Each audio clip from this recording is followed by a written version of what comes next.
In this video, I will show you how to get Expedia points. First of all, go to your Expedia app or Expedia website and then to renew points per dollar spent on hotels, flights, hotel packages, activities and car hire with select suppliers. 1 renewed points per $5 spent on flights.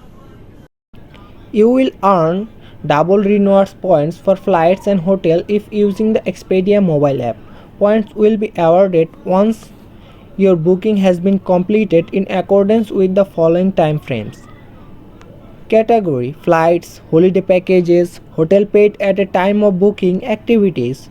Point confirming timing 3 days after travel completion, and then hotel paid at a time of stay 35 days after travel completion, and then car up to 90 days after travel completion.